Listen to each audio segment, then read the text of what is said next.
Okay, so it looks like we're live and recording and everything. My name is Andrea Hyland. I am one of the uh, co-creators of this group, the Energetic Explorations for Evolution group. And I'm here with Beth. Do you want to introduce yourself? Hi, everyone. I'm Beth Shakina Terrence, and I'm happy to be here with you today.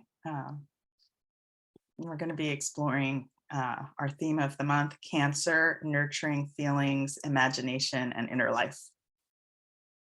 Mm-hmm. All right, so I'm going to start and share a few things, and because I can go through so many rabbit holes, I like to just set a little timer so I remind myself how long I've been talking. Okay, so everyone, we have been shifting from Gemini, air energy, that was inviting us to gather, communicate, be curious, and play, into Cancer, that is water energy. And we might be feeling some of those things. We wanted to continue, but we're also circling back to family of origin, chosen family, and the ancestors. And so much of this month is about feeling and tapping into your inner world of imagination to nourish your soul. And that's why we chose the theme, nurturing feelings, imagination, and inner life. And if you go to the featured post on June 23rd, there are some prompts there that are just ways to explore your inner world. There's some questions, or even riff off of those questions yourself to see what else does that bring up, like create your own questions to explore this.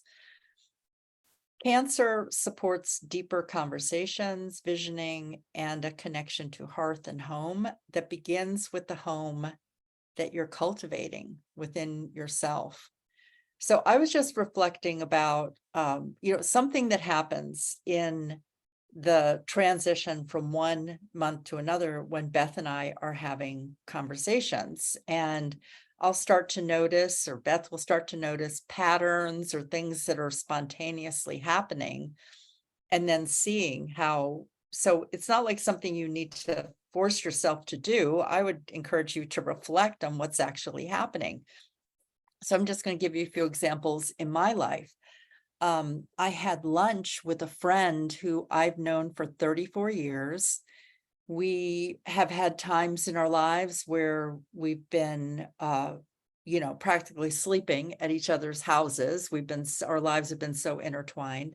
And then there have been long periods of time where we haven't seen each other, or we'll send an occasional text or something. And really, this friend has been such a part of my life and my children's lives and all, is that we really played out a lot of family patterns with each other. Like we have had this deep love for each other, and it brought up family dysfunction. So we've worked through a lot of things together.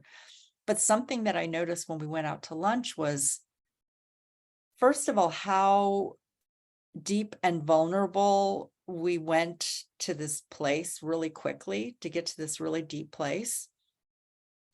And instead of activating old patterns, I felt like what I was seeing was an effect of this ancestral work that I've been doing for a number of years, where the conversation, anytime there was some kind of trauma that we shared from the last few years, there was always this question of, what does it mean to be a peacemaker in this culture that we're in right now? What do we do when there's this thing that happens that feels traumatic?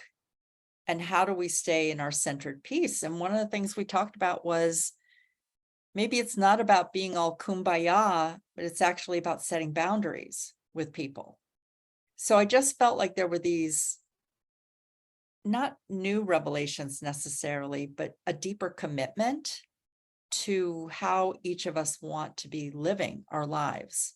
This stuff happens in life, and then what do we do with it? And making conscious choices and everything.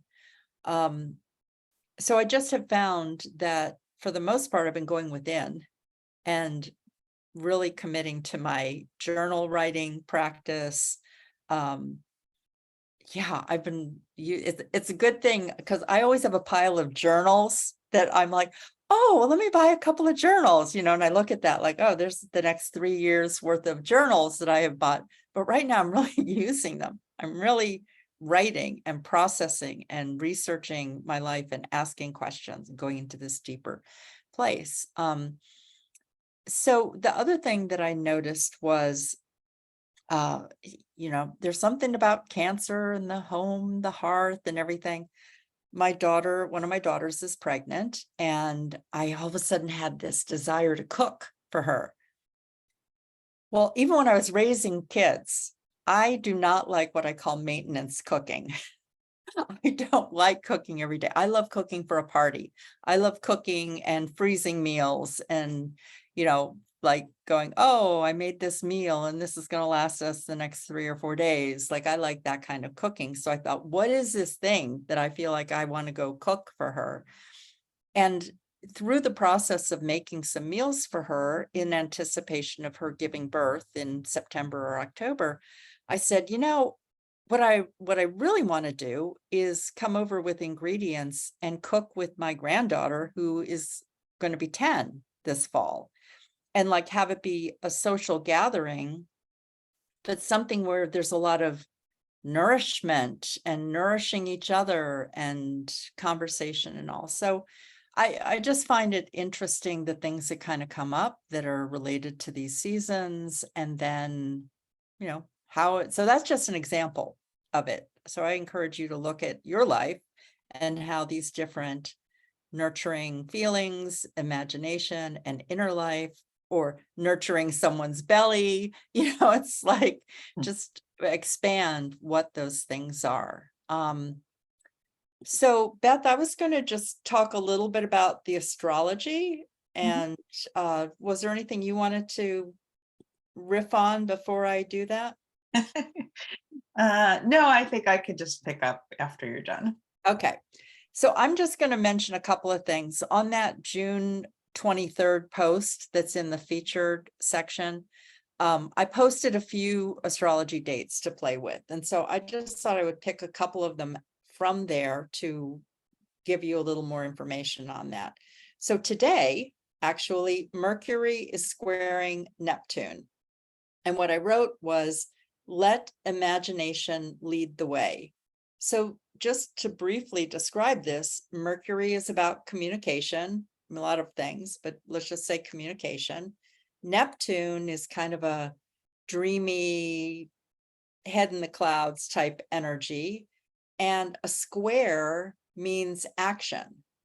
So let your imagination lead the way is activate the communicator Mercury, get in that dreamy space and have your imagination, and you're actually taking action by doing this dreamy, dreamy space.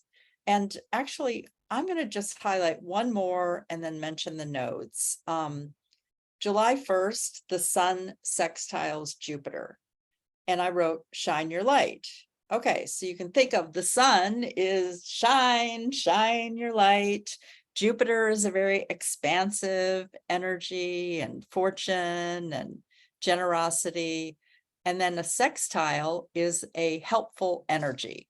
So the two of them working together, shine your light. So just think about that on July 1st. Is there a place that you're shining your light, that you want to shine your light? Play with it. Maybe you get on and do a Facebook Live on your page or in your business page or something. So that's there. And then the other thing I want to mention is the lunar nodes are entering Aries and Libra on July 17th. And we will share some more information about that during July, because even just yesterday, Beth and I talked about it. And the two of us are like activated. It's like, 30 more minutes of talking because we brought up the lunar nodes. And again, it's about using astrology like a weather report. And how can you learn something about yourself, or how can you ride the energy that is present when the planets are moving around the solar system and all. So the lunar nodes, it's really going to be something that it's a beginning of a new story that's going to play out over the next 18 months. And yeah, so be something to play with. So we'll share a little bit more information about that. And then the last thing I'm going to say, and then I'm going to turn it over to Beth, is that for anyone who would like to join us for a deeper dive, Beth and I are offering a program that has a small fee.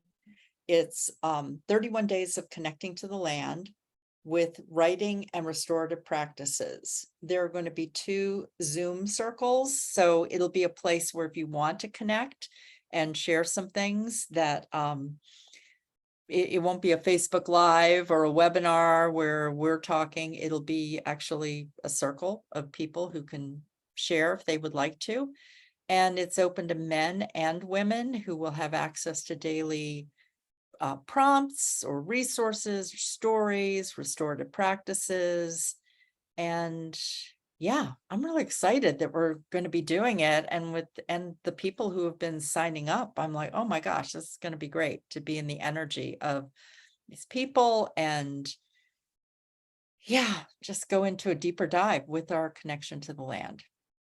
Okay, I think I've said everything I wanted to say for today, and my watch just went off and told me my time is up. So take it Or away. you can have more whenever you need it. Okay, all right. So yeah, I'm really excited for our program coming up in July. I hope some of you will join us. It'll be a great opportunity to connect with the land, with ourselves, and with community. So I was thinking about just as we were talking yesterday, and just as you were touching in about the just different points of astrology, and I know some folks here maybe are more kind of connected or grounded in that, and others not. But in our overall umbrella of energetic explorations for evolution, we can explore energy in many different ways. We can look at like the yogic system or Chinese medicine, the meridians, the chakras, and but it just we both felt we feel connected to astrology, and when we kind of wanted to put a structure together for this time, it felt like flowing with months that went with the astrological calendar kind of was a way to connect energetically rather than what do we call the regular calendar? I forget now. Can't even think of what we call it, but Yeah. January. Gregorian calendar, maybe. Gregorian, Yeah. yes, So yes. yeah. So and the thing I was thinking about it is that if we look back to many ancient cultures where astrology kind of evolved in different ways around the globe, there was an attunement not just with the stars but with the energy of the seasons. And that's really, I think, reflected as we go through the year and the signs. And so, I just think it's just a map, a roadmap to explore. But it's really about connecting energetically in some way. And we all may do that in different ways. If we look at our own charts and where things are, it's going to impact us differently. So I just wanted to say that.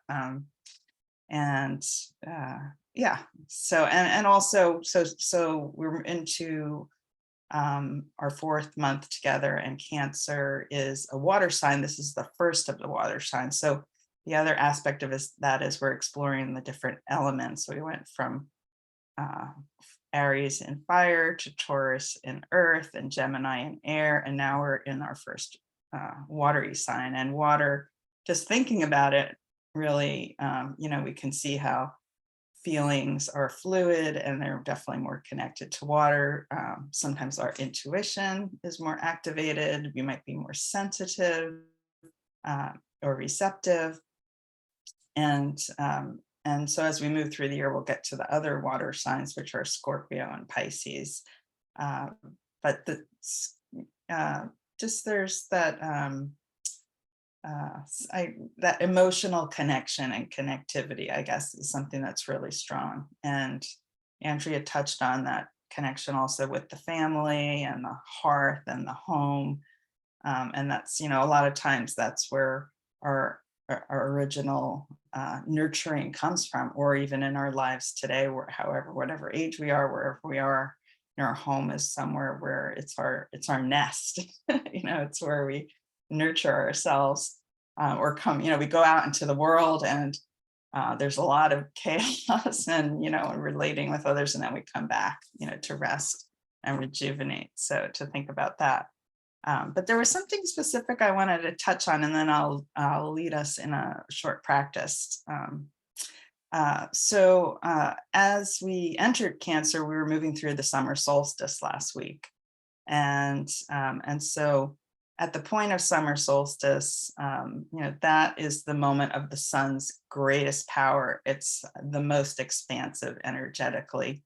Before I forget, I want to say this, because I think most of us in our group are in the Northern Hemisphere, but there are some folks who are in the Southern Hemisphere. So if you're in the Southern Hemisphere, we have summer solstice, you were having winter solstice. So it's actually the opposite. But for our purposes, we're focusing on the summer solstice. And so with that most expansive energy of the sun and the yang energy, for those familiar with yin and yang, I think most people know that symbol. The yang is the masculine, outer, expansive energy, and the yin is the feminine, inner, and contractive energy. So Cancer is ruled by the moon. So, which is, if we think of the sun as the masculine and the yang energy, the moon is the feminine and the yin energy. And so as the sun reaches this most expansive point, the moon is ruling the sign. So there's actually a marriage. Sometimes it's called the mystical marriage, referred to as that. And it's where there's a unification of these two energies. And so I think that the solstice in itself is powerful, but just tuning into that. And that's, we can think of it in some way and sort of like an outer energy, but it really, when we think about our own inner experience and our own, we might call inner alchemical process, there's an opportunity. And even though we've moved through solstice, we're entering into this, or wading into, I like to use, I noticed yesterday I was writing an email to someone, and I started using all these like water, like analogies. I was like, when am I wading in? And something about being by the poolside. And I was like, what's going on? It's Cancer season. So as we're wading into Cancer, we are kind of moving into that more yin energy. It's certainly gradual. And that's the watery depths of our being. It is our feelings and our emotions. And I guess, one thing I wanted to say was, prior to solstice on the 21st, maybe that week before, I noticed this personally. And I just from exploring this for a long time, I know I tend to feel really sensitive, like right before each solstice in different ways. But like the intensity of emotions was and a lot of, I had a lot of, I don't know, I would say teariness, like crying, like and other people I know maybe had frustration or anger, but in some of the groups I was in, some of the conversations were around that intensity coming up before the solstice. And so that's, that expansion of the energy. And in a way, I think the sun kind of burning some of it off as it reaches that point. But the thing that I'm always so struck by and fascinated about the solstice, which is two pivotal points. We only have one each, the winter and the summer solstice. So 2 times in a year, we have these pivotal points where energy shifts. Energy actually reverses. It's going outer to solstice. And then from that moment, even though we're in the longest day, and the days, they do get shorter, but they still get lighter later, it's confusing. But all of a sudden, we're starting to go inward. We don't think, oh, it's the height of summer and we're getting ready for winter.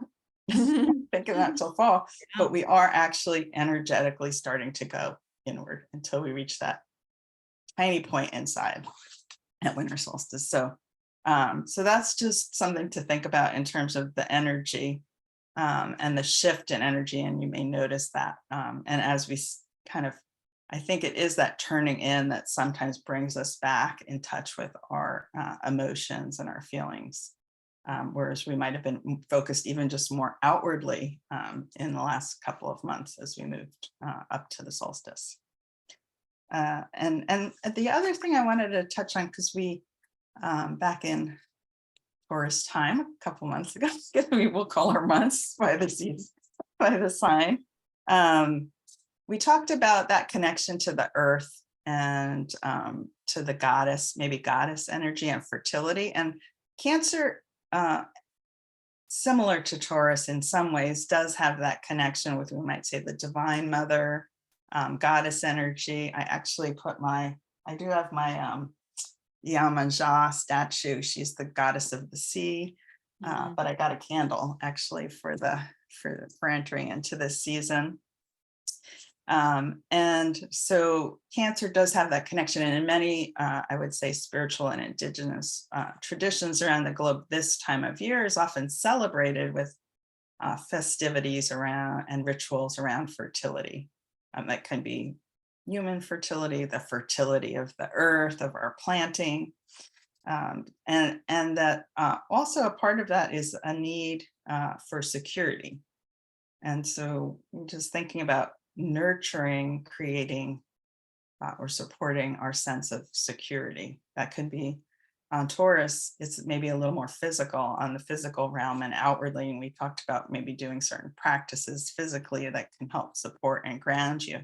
But now we're in Cancer season. And so the focus in terms of that nurturing and security is more related to the emotional realm. And so I just was thinking about this in terms of this fertility, and in a way, maybe the idea of, if we think about, like, how would we nurture a newborn baby? Certainly there are physical things we would do to take care of that baby, but there's also that emotional support that we might give, and that we would be in tune with and listen to. We might not be able to tell what they're feeling, but there's a sense, that we're getting in tune. We know that they're trying to express something, and so that's kind of the invitation to me in Cancer season, is to, you are that newborn. And you maybe know how to nurture yourself physically, but now is an invitation to nurture yourself emotionally. So how are you going to do that? And are you going to take the time to listen, to be present with what you're feeling? Because our natural human tendency a lot of times is to kind of avoid our feelings or push them away. One of my core practices and that I share is feeding your demons, and it's about feeding rather than fighting those feelings or those challenges. So I think that that's inherent in this Cancer time, is that invitation to wade in, to go within, to listen to the depths of our feelings. And yeah, I feel like that. I don't know. I didn't know this is what I was going to share until right before we got on, but I just feel like this is the call of Cancer. From my perspective, and certainly those other aspects of family and home, but in terms of, I guess, there is our outer home and our outer relationships, and then there's our inner home, which is our true essence, which exists within ourselves. And so I invite you to really explore that during this month. And I think I'll go into the practice. Yeah. I think I was going to share some other things about maybe ways to work with it, but let's do this practice, and then maybe I'll share some other thoughts in a post around that. The only But thing did I you want to add want, anything, I Andrea? just Yeah. wanted to speak something out loud, Yeah. that you're speaking to, because I was sharing an example of going back and connecting with someone who I've known for 34 years. And part of this time of going within your inner home of Cancer is the maybe unraveling of old stories or old Mhm. patterns with the family. And I feel like you were speaking to that also, Beth, by going Yeah. on this inner exploration. It's the yeah, going into a deeper place to understand what you need, what you've experienced, and it's good to feel it and unravel it a little bit and then build anew, which will Mhm. be coming with the Mhm. next few months too. Yeah. Right. Yeah. Yeah. Thank you, Beth. Yeah. Yeah. And I mean, just when you said that, yeah, I think that connection to, to our feelings. I don't actually I have something I wanted to read. Uh, Maybe I'll read this now because I wanted to share. I got this new oracle deck just yesterday, Sacred Mothers and Goddesses. I And love this that. morning, as I was sort of preparing or tuning in, I just picked a card as the first one I ever picked in this deck, and it happens to be Priestess of the Healing Waters. So I'll just share it for a minute. How perfect for Cancer season, isn't it? Mhm. I love it. So I wanted to read what it said, and then we'll go into the practice. It says, "You can change the world. This card holds truth and healing for you and yours." And I picked it, but it's for all of us here listening. You have experienced darkness and have come through time and time again. There are lessons you have learned. You have healed and are healing further as you evolve in this lifetime. You have the power to heal. You can help others by sharing. Together we heal. It is important to be honest with yourself without judgment. The ways we act and react are connected to emotional or physical survival. They are a result of the process we have to go through to reach the point where we can fully transform. Speak and act truthfully, centered in love. Look at your life situations grounded in love, balanced between faith and magic. Be active in your healing and focus on the good around you with wonder, creativity, and gratitude. You attract the energy you put out. This is what co-creation is. And I'll put these in the post, but there's a couple questions to explore. What needs healing in my life? What energy will help heal this? What energy or resource do I use that already supports me? So I think, Beautiful. yeah, we all have resources and sometimes we need different ones. I think that's part of what exploring, and I'm sure maybe that's something we'll create a post just to explore how people support themselves, particularly in this emotional realm. I know one practice I do and is journaling, but just I call it a feelings inventory. I might get up in the morning or even on the spot when I'm sort of something's going on and I can't tune in, and just like people call it a feelings dump. Mhm. I say inventory, just to write a list of everything I'm feeling in that moment, uh, and and then that gives me some guidance, maybe even like if I'm going to do an energy practice or my feeding your demons or what's strongest, I can kind of work with that. So it's sort of like peeling away those layers or wading in. So I'll just share that one example. So the practice I wanted to share, I call it a self-empowerment process. I learned it from my shamanic teacher, Ross Bishop, who had learned it from Arnold Patton, who is a transformational teacher, some of you might be familiar with. And it's a way to just explore something that's happening in your life. And you can start with a feeling, but maybe there's something that you're struggling with this week, a situation or an issue in your life. And so I'll invite you to just maybe consider that, and we'll go from there. So you can find a comfortable position. You can have your feet flat on the floor, your spine straight but not tense. Shoulders and stomach relaxed. And I'll invite you, if you'd like, to close your eyes or just have a soft gaze downward on the floor in front of you. And take a few deeper breaths, breathing in for a count of 4 or 5 and out for a count of 4 or 5.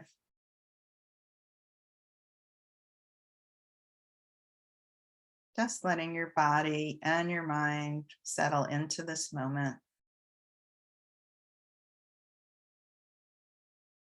If there's any busyness in your mind, thoughts or worries of the day, just notice them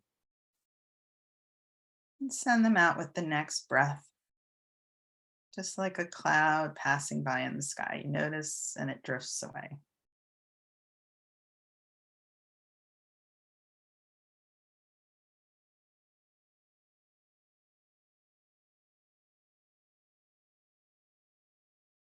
And then letting your breath fall back to its own natural rhythm, wherever it feels to rest.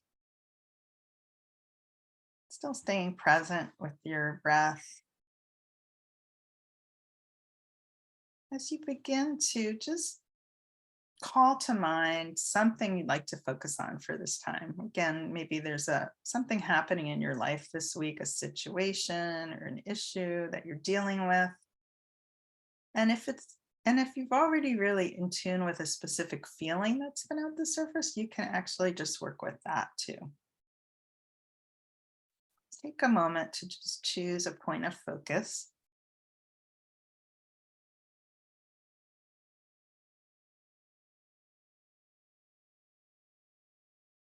And as you begin to tune into that, just focus your awareness on how you're feeling in this moment.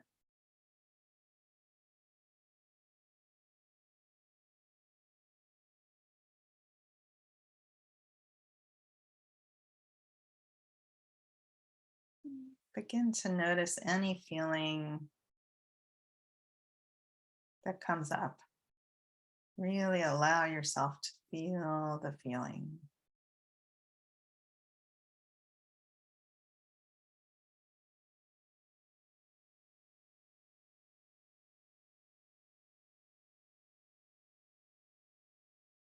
And see if you can notice or tune into the energy or vibration of that feeling.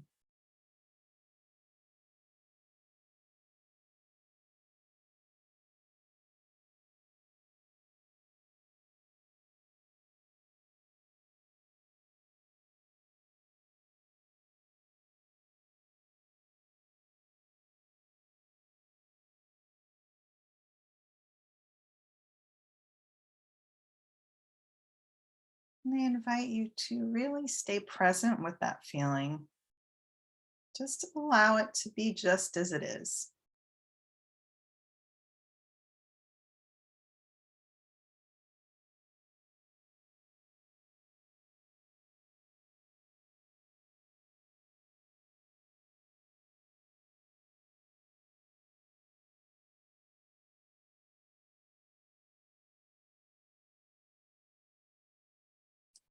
Can you feel love or compassion for this feeling?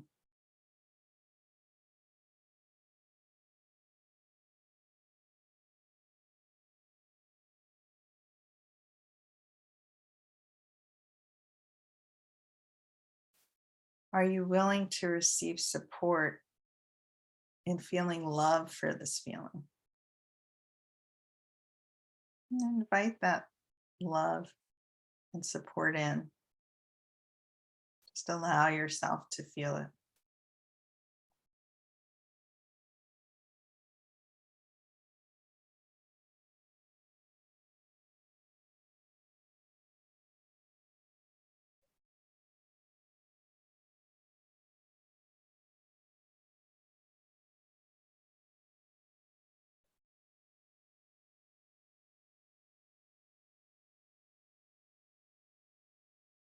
Are you willing to accept the purposefulness of this feeling or the issue itself?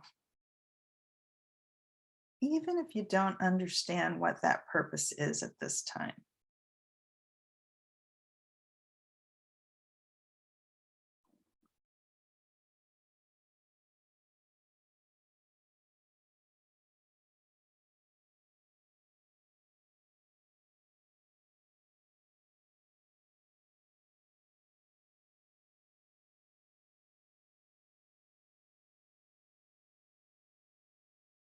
Are you willing to let go of your interpretation of this feeling as being bad or wrong or something you just want to get rid of?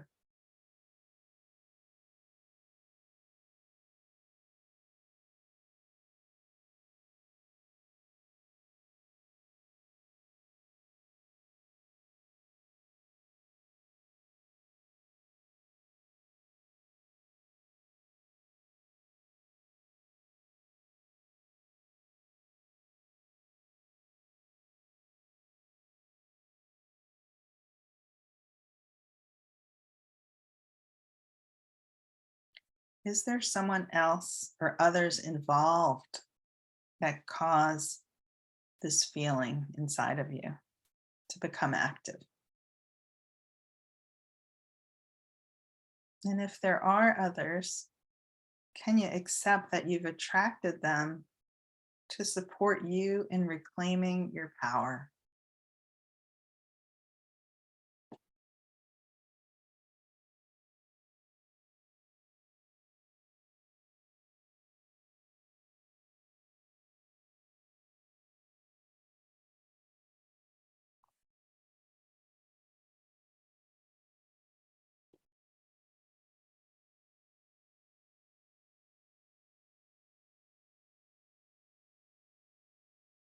Can you see and feel the perfection of what is just the way it is?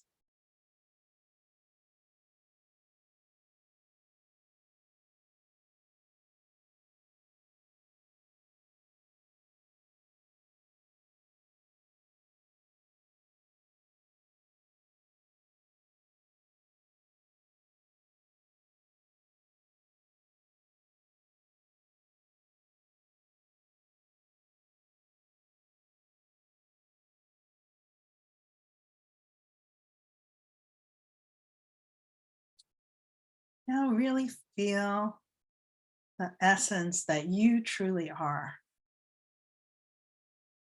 Connect to this loving essence.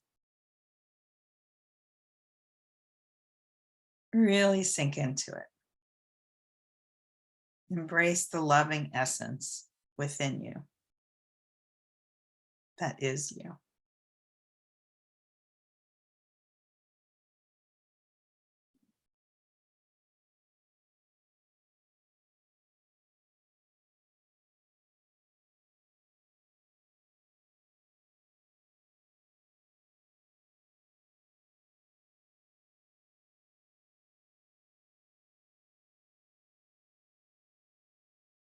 Allow your heart to open and this feeling of love to expand. When the love has expanded,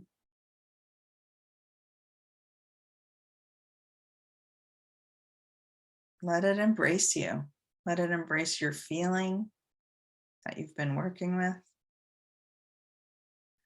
Let it embrace you fully.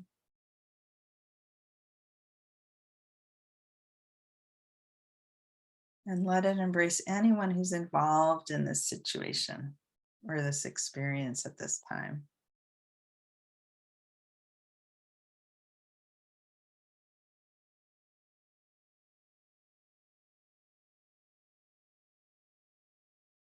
Most of all, embracing yourself in this loving essence.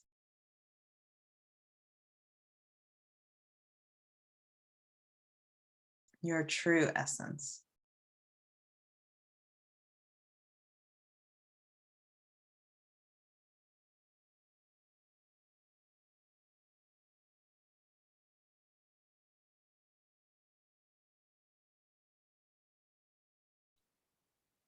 Now feel yourself and feel love for yourself, for allowing yourself to feel all of this love and all of the power contained in that love. Feeling that power as your own power.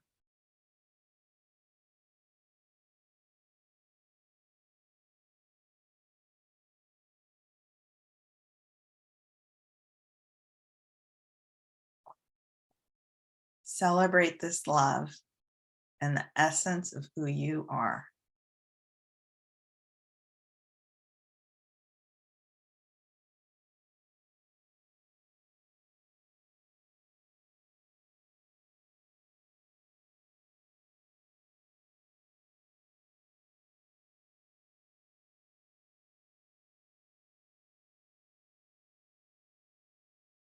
Really feeling that essence, that love that is your true nature.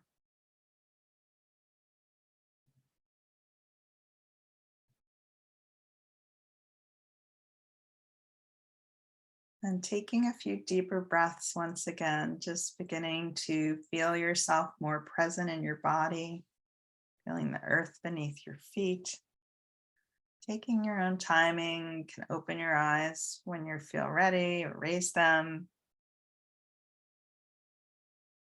And really feel yourself as you come back into the present moment with awareness, seeing through those loving eyes, through your own loving essence. And we're going to be wrapping up, but you may want to do some journaling of your experience. You can pause the video if you're watching, or just do a little bit of journaling after. I hope you enjoyed the practice. Thank you. That was great, Beth. That was really, really good. And, and I just encourage everyone, like, let the experience be what it was for you. Be curious about how it showed up, or what the what the elements were. So thank you. Yeah, Okay. that was great. Do So you want to wrap up? I just want to circle back to remind anyone who, if you want to go for a deeper dive with us, spend some more time in 2 Zoom circles and in a 31 days of connecting to the land. I'll post this in the comment section, the link for registering for it. And thank you for being in the group. Thank you for listening, for bringing your energy into this new world that we are evolving into and exploring with energy.